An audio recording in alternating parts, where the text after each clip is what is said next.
In this video, we're going to talk about STAX instruction.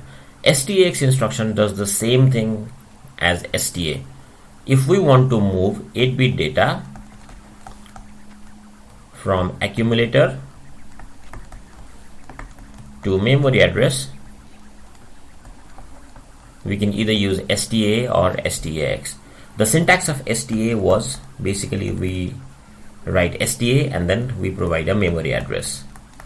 For example, if we want to send the data from accumulator to memory address 2000, we used to write STA 2000H. But now in case of STX, we do the same thing, but these particular address will be provided in a register pair or will be used in a register pair.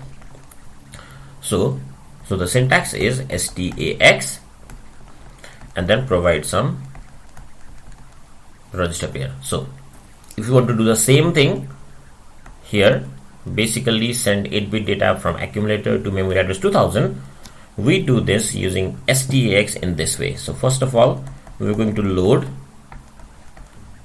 our address in any one of the pair. We basically have BC, DE and HL pair. We can use any one of them.